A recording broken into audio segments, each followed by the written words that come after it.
On t'écoute. Bonjour, je me présente tout d'abord. Je m'appelle Emmanuel Tchernovic. Je suis un ami de Rav Zekri. Je le remercie de m'avoir permis de vous parler aujourd'hui. Le sujet qu'on va traiter aujourd'hui, un sujet très d'actualité, ça s'appelle être juif en France. Être juif en France, ça veut dire quoi? Ça va être principalement notre sujet. Aujourd'hui, dans le monde, il y a des bouleversements. C'est la guerre en Irak, c'est la guerre en Syrie, c'est la guerre en Ukraine, c'est la crise économique dans le monde, la crise politique en France. Nous, en tant que juifs, on a d'autres bouleversements. On a une nouvelle année qui commence, pleine de motivation, d'ambition. On l'espère, pleine de joie. Le problème, il se pose comme ça. On a tous pu, à un moment ou à un autre, dans les 3 dernières semaines, les fêtes qui se sont suivies, d'abord Rosh Hashanah, Kippour, Sukkot, on a pu ressentir un boost, une motivation, plus d'énergie, d'aller de l'avant. Chacun a peut-être voulu plus aller de l'avant. Le problème, c'est que quand on revient à notre routine de tous les jours, on retourne dans la société de tous les jours, on perd automatiquement la motivation. On reprend la routine habituelle, on perd nos envies de motivation. La question, elle se pose comme ça. On est juif, on a un but. C'est quoi le but? Faire régner Dieu sur terre. Faire régner le bien sur terre. Ça, c'est notre but en tant que juif. Tout le reste, c'est un moyen. Il ne faut pas que ce moyen devienne un objectif. La question, elle est comme ça. Pourquoi, quand on est motivé un jour, on perd la motivation le jour suivant? Je vous donne un exemple. Une personne qui fume regarde un film sur la cigarette. Un film pour empêcher de fumer. On présente le département oncologique, c'est-à-dire le département où on présente les gens qui sont qui sont à l'hôpital à cause des effets de la cigarette. Des gens qui passent de l'autre côté. Le type qui regarde le film, il est choqué, il est frappé, il est marqué, bouleversé. On présente des gens qui préfèrent ne jamais mettre dans un état pareil. Il ressort de là, il est vraiment choqué. Premier réflexe, je prends une cigarette pour décontracter. Normalement, c'est impossible. Pourquoi? Après avoir vu le film, les émotions, elles sont touchées. Il n'a plus envie de la cigarette. Il ne peut pas la prendre. Le temps va passer, l'émotion va partir, la sensation va partir. Tout va reprendre normalement, et il va recommencer à fumer. Ça veut dire quoi? Ça veut dire que l'émotion, elle a été touchée, mais pour un bref instant. Dès que la routine reprend, l'émotion s'en va. Pareil chez nous. On a pu être touché peut-être par le chauffard, Simchat Torah, Kippour, Rosh Hashanah. Chacun par la chose qu'il a touchée. Mais si la routine reprend, l'émotion va s'en aller. Et donc, on revient à notre problème. Comment entretenir notre état de juif, notre statut de juif, dans la routine actuelle? On rappelle, l'état de statut de juif, ça veut dire faire régner Dieu et le bien sur terre. C'est ça notre but en tant que juif. On doit faire régner le bien sur terre. Être gentil avec les autres, aider les autres, aimer les autres. C'est notre but. Comment reprendre cette motivation dans la routine de tous les jours? Alors premièrement, il faut commencer par être fier de soi et être sûr que nous détenons la vérité. Je m'explique. En tant que juif, dans la société, on peut dire qu'on est inférieur aux autres, se sentir mal, on n'est pas comme tout le monde. Mais est-ce qu'on est convaincu que c'est nous qui détenons la vérité? Que c'est nous qui avons raison? T'es juif, tu crois en Dieu? Peut-être, peut-être pas. Si tu crois en Dieu, tu crois fermement ou pas? Ça c'est la question. Si tu crois pas en Dieu, si tu n'es pas sûr de toi, si tu n'es pas fier de toi, tu ne pourras jamais tenir dans le monde. Il faut être fier de soi, être sûr de soi. Donc pour ça, je vais commencer par amener il y en a beaucoup plus, mais 3 choses assez marquantes pour remotiver, montrer à quel point la Torah est exceptionnelle. La NASA aujourd'hui, c'est une agence technologique la plus avancée dans le monde. C'est quelque chose d'assez connu, ce que je vais ramener maintenant. C'est l'agence technologique la plus avancée dans le monde, la plus développée, des satellites, des agents de surveillance, tout ce que vous dites toute la journée est entendu, tout ce que vous dites est filmé, surveillé, écouté, traduit, transcrit. Je ne vais pas vous raconter maintenant ce qu'ils font, mais ils font des choses exceptionnelles, ça coûte des centaines de milliards d'euros sur plusieurs années. Tout leur but, c'est donc d'avoir moins mise sur le monde entier. Une fois, il y a 20 ans, ils ont décidé de faire une étude d'observation de la Lune. Savoir combien de temps prenait la Lune pour tourner autour de la Terre. Vous savez que la Lune tourne autour de la Terre, combien de temps ça prend? 29 jours? Ouais, et précisément, exactement. après un mois de recherche, d'observation, avec des satellites les plus perfectionnés, des milliards d'euros. Vous imaginez ce que c'est? Un mois, vous mobilisez des centaines de scientifiques, des satellites, des centaines de millions, si ce n'est des milliards d'euros, pour voir combien de temps mettait la Lune pour tourner autour de la Terre. Ils sont arrivés à un chiffre, 29 jours, 53 0 58 et 7. Donc je répète, 29 jours, 53 0 587. C'est le temps qu'a trouvé la NASA, le temps de révolution de la Lune autour de la Terre. Messieurs, je vous invite à ouvrir une Gomara, Gomara Rosh Hashanah. C'est un de nos traités de Gomara, page 25a, Chaf E Amud Aleph, 25a. Dit Rabban Gamliel, j'ai reçu de mes ancêtres, qui ont reçu de leurs ancêtres, qui ont reçu du Sinaï, que le temps de révolution autour de la Lune autour de la Terre est de 29 jours, 50,53 059. Messieurs, qu'est-ce qu'il y a écrit dans la Gemara? Le temps qu'a trouvé la NASA, avec leurs milliards de dollars, leurs scientifiques, leurs satellites, il y a 2000 ans, la Gemara vous l'écrit, c'est écrit clair dans la Gemara. On serait allé montrer ça à un scientifique, il serait évanoui, il se serait suicidé, je ne sais pas ce qu'il aurait fait, il serait devenu juif.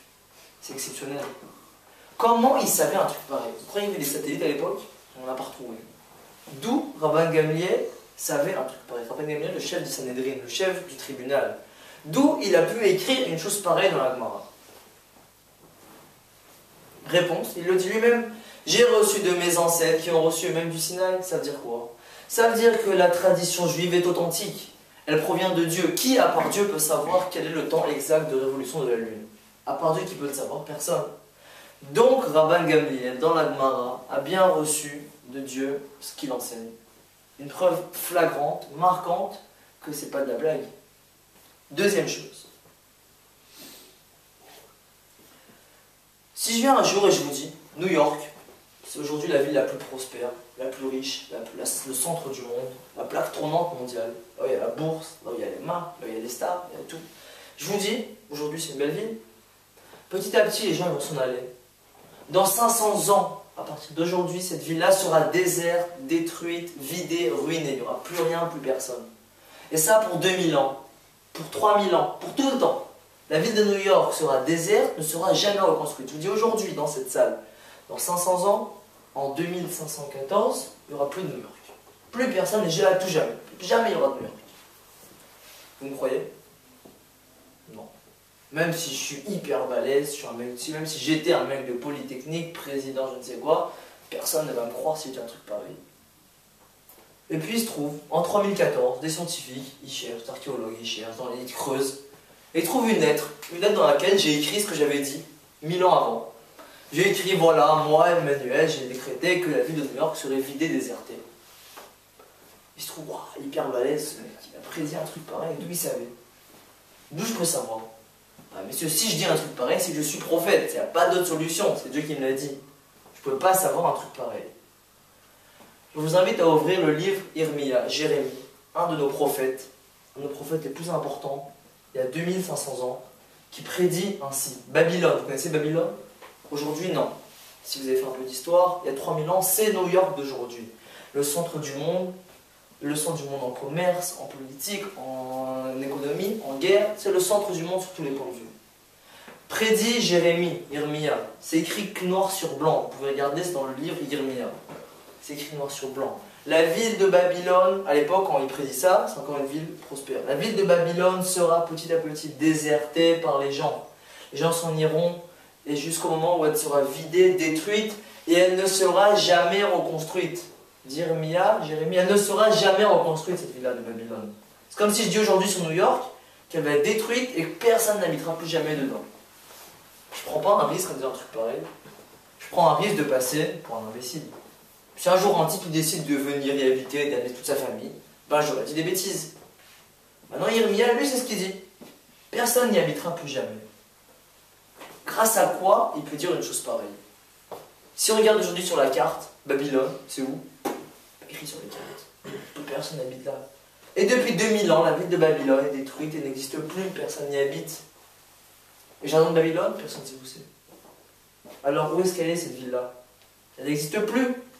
Comment Irmia a pu prédire, comment Jérémie a pu prédire 500 ans avant que ça se passe, un truc pareil? Si on montre ça à un archéologue, vous croyez qu'il va dire quoi? Il va tomber par terre. C'est fou. Comment il savait un truc pareil? Si je dis aujourd'hui sur New York, ce serait une ville détruite dans 500 ans, et que ça se passe, je suis pas un petit balèze. C'est fou. De là, on voit que Dieu lui a parlé. C'était pas un rigolo, c'est tout simple. Dieu est venu lui a dit un jour, Babylone sera détruite. Comment il lui a dit? Je sais pas. Il lui a dit, Babylone sera détruite. Voilà, il l'a écrit.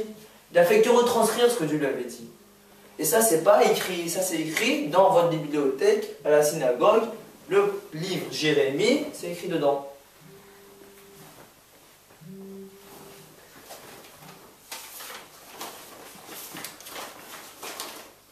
Troisième chose la plus exceptionnelle, c'est la plus folle, c'est quelque chose de fou, c'est hallucinant. À chaque fois que j'y pense, on ne peut pas comprendre. C'est vraiment quelque chose qu'on ne peut pas comprendre si ce n'est pas l'interprétation de la Torah. C'est fou, quand chacun en y pense, on tombe par terre. Qu'est-ce que c'est? C'est Israël. C'est quoi Israël? Depuis 2000 ans, vous avez un peuple qui est exilé de sa terre, poursuivi partout, détruit, tué, pogrom, pillage, exilés de tous les endroits. Qu'est-ce qu'ils ont fait? Les Babyloniens, les Grecs, les Perses, l'Inquisition, les croisés, les Cosaques, les Tsars, Hitler, la Shoah, l'Iran, l'Irak, le Hamas, le Hezbollah, toutes les générations. Vous avez toujours un type qui débarque, ouais, j'ai une idée géniale. Une idée que personne n'y a jamais pensé. C'est quoi? On va aller tuer les Juifs. Oh, super génial, on n'a jamais pensé à cette idée-là. C'est fou, tuer des Juifs. Et voilà, ça recommence. Chaque génération, ça recommence. Pourquoi? Qu'est-ce qu'on a fait? Pourquoi un truc pareil? Vous croyez qu'ils étaient comme ça après les bouddhistes depuis 2000 ans? Personne n'aurait jamais rien vu, les bouddhistes. Pourquoi nous, les juifs, depuis 2500 ans, tout le monde nous saute par-dessus? Chaque génération, qui on veut embêter, c'est les juifs. Israël, Israël, Israël. C'est fou. Encore plus fou. On dit souvent, tu vas entendre parler d'Israël, bah, pas compliqué. Tu ouvres le journal, tu auras Israël. Tu ouvres le journal, tu auras Israël. Pour le moindre petit truc, tu auras Israël. Dans chaque journal. Pourquoi? Bah, vous regardez, ils ont construit sans logement. Un Palestinien blessé, tué. En Syrie, bah, depuis 3 ans, 200 000 morts. C'est pas 200 000. C'est pas les 2000 à Gaza pour lesquels le monde entier a fait des manifestations dans toute la rue, 200 000. C'est 100 fois ça. Est-ce que vous avez déjà vu une manifestation pour la Syrie? Dans un journal, vous avez déjà vu écrit le mot Syrie? Vous savez même pas où c'est la Syrie, c'est où? Côté du Brésil? Non, je sais pas. Au Moyen-Orient, je crois. Ça intéresse personne. Personne, ça intéressait. Israël, oui. Partout dans tous les journaux, Israël, ils ont fait ci, ils ont fait ça, ils ont fait ci, ils ont fait ça. Tout le monde se moque d'Israël. Un jour, c'était dans un concours international de musique, quand la première chanson a été la chanson israélienne, les télévisions arabes ont éteint leur retransmission en plein milieu de la retransmission. Pourquoi ils ne voulaient pas qu'Israël passe devant? Mais c'est chez les Arabes qu'on met pas Israël. Dans le monde entier, toujours Israël. Israël a fait ci, a fait ça, a fait ci, a fait ça. C'est exceptionnel. Pourquoi? Pourquoi Israël? Pourquoi toujours il y a écrit Israël? C'est pas compliqué. Le juif, ça fait vendre. Le juif, ça fait vendre. T'écris pas ici, t'as rien. Il a rien à écrire dans son journal aujourd'hui. Bah, pas compliqué. Israël a fait ci, bah, et voilà, je vais vendre. Tranquillement. Alors qu'est-ce qu'on voit de là? Que tout le monde a